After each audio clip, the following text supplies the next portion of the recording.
బేసిక్గా అక్కినేని అంటేనే ఆ లెగసీ తెలిసిందే మనందరికీ. సో అంత పెద్ద ఫ్యామిలీలో పుట్టి ఇంత సింపుల్గా ఎలా ఉంటారు నాగ చైతన్య గారు మీరు? ఆల్వేస్ నేను ఇన్నేళ్లగా చూస్తున్నాను, ఆయన ఒక 100 గ్రామ్స్ పెరగలేదు. ఇంత సక్సెస్ వచ్చేసింది కదా అని ఆయన ఒక 50 గ్రాములు కూడా పెరగలేదు అనమాట. సో ఈజ్ ఆల్వేస్ అంతే సింపుల్, అంతే గ్రౌండెడ్ అండ్ నిజంగానే బంగారం. ఇప్పుడు మీ అందరి బంగారం, మీరందరూ అభిమానించే బంగారం, యువ సామ్రాట్ అక్కినేని నాగ చైతన్య గారు మాట్లాడతారు. అందరికీ నమస్కారం. ఇక్కడికి వచ్చిన మీడియా మిత్రులందరికీ, అలాగే మా అక్కినేని అభిమానులందరికీ అండ్ తెలుగు సినిమా ప్రేక్షకులకు అందరికీ నమస్కారం.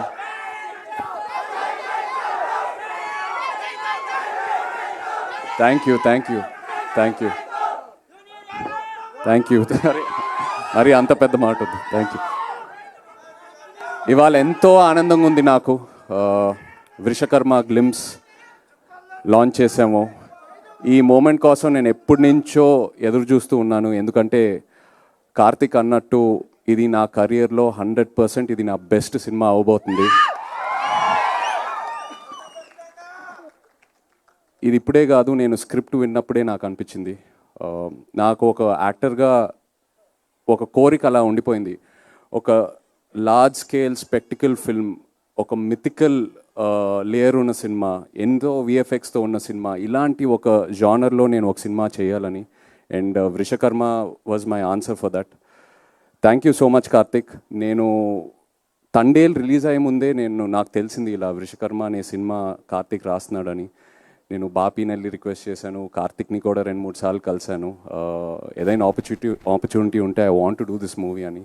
They said they will come back to me and కొన్ని రోజుల తర్వాత they came back to me. Thank you so much for that. Thank you for believing in me. నాకు ఈ కార్తిక్ ఈ స్క్రిప్ట్ చెప్పాక ఎన్నో డౌట్లు ఉన్నాయి. ఎందుకంటే స్క్రిప్ట్ వినిన తర్వాత ఐ వాజ్ మైండ్ బ్లోన్. ఇది నెక్స్ట్ లెవెల్ ఉంటుంది. One of the most thorough film makers Karthik అని నేను కాన్ఫిడెంట్గా చెప్పచ్చు. సో స్క్రిప్ట్ చదివాక నాకు ఎన్నో క్వశ్చన్ మార్క్. ఇది ఎలా అచీవ్ చేస్తాం Karthik? This is such a larger than life film. ఎంతో డిమాండ్ అవుతుంది ఈ సినిమాకి, ఎలా అచీవ్ చేస్తాం అనేది. అండ్ ప్రతి షెడ్యూల్ ముందు ఇక్కడున్న టీం నాకు ఆ ఆన్సర్స్ ఇస్తూ వెళ్తూ ఉన్నారు. ఎక్కడ కాంప్రమైజ్ అవ్వకుండా. మామూలుగా కొన్నిసార్లు ఇది అవ్వదు, మనం చేయలేము, వేరే ఏదైనా రూట్ ఆలోచిస్తూ వెళ్తాము. బట్ ఈ టీం ఎక్కడ కాంప్రమైజ్ అవ్వలేదు. కార్తిక్కి ఏదైతే కావాలనుకున్నాడో అది 100% అచీవ్ చేసుకుంటూ వెళ్ళాము ప్రతి షెడ్యూల్లో. So thank you so much to this entire team standing here. అందరి గురించి నేను చాలా మాట్లాడాలి. ఇది ఓన్లీ గ్లిమ్స్ లాంచే. So just want to say thank you right now. But వచ్చే ఫంక్షన్స్లో చాలా మాట్లాడతాను అందరి గురించి. కార్తిక్ గురించి నేను లైఫ్ లాంగ్ మాట్లాడుతూనే ఉంటాను. నాకు అంత ఇచ్చాడు.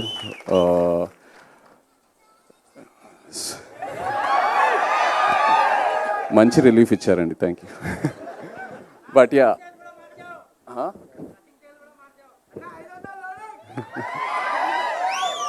మీరు ఎన్ని ఎక్స్పెక్టేషన్లు అయినా పెట్టుకోండి, తప్పకుండా మీరు సాటిస్ఫై అవుతారు. లాస్ట్ హాఫ్ అన్ అవర్ ఈ సినిమాలో క్లైమాక్స్ ఏదైతే డిజైన్ చేశారో, కంప్లీట్ ఇండియన్ ఫిల్మ్ ఆడియన్స్కి ఇది ఒక బెంచ్ మార్క్ క్లైమాక్స్ అవబోతుంది. I promise you that. And actors ఇక్కడ స్పర్శ్కి welcome to Telugu cinema. Sparsh నిజంగా ఇలా తన్ని చూస్తే చాలా అన్అజ్యూమింగ్ ఉంటాడు. But once you see his character on screen, he's given it the best. Thank you so much Sparsh. అలాగే వాళ్ళు మీనాక్షి లేదు, wish you a very happy birthday Meenakshi, we're missing you. Jayaram garu, Satya, ఇలా ఎంతోమంది యాక్టర్స్ ఉన్నారు మన సినిమాలో. Thank you all so much. And everyone else here. Rajiv, thank you for the amazing VFX. రోజు అడిగేవాడిని, రాజీవ్ ఎలా తీసుకొస్తావు అని. ఇవాళ ఒక చిన్న శాంపులే చూపించాడు. ఫైనల్ మూవీలో ఇది జస్ట్ ఒక 10%, ఏదైతే సినిమాలో ఉంది ఇది జస్ట్ ఒక 10%. అలాగే Vijay master, thank you so much అండి, ఎంతో నాకు ఎంకరేజ్మెంట్ ఇచ్చారు రోజు. And Ajaneesh ji, thank you so much. And Nagendra గారు నాతో we have a very lovely journey. ఎంతో డిస్కస్ చేసుకుంటూ వెళ్తాము. నాగేంద్ర గారు నా క్యారెక్టర్ గురించి కూడా ఎంతో ఎంకరేజ్మెంట్ ఇస్తారు. ఈ సినిమాయే కాదు, తండేల్లో కూడా. థ్యాంక్ యూ అండి. Looking forward to doing many more films with you. Thank you. Chaitu గారు ఇవాళ మీనాక్షి గారి బర్త్డే అని మేము మర్చిపోయాం. Thank you, happy birthday.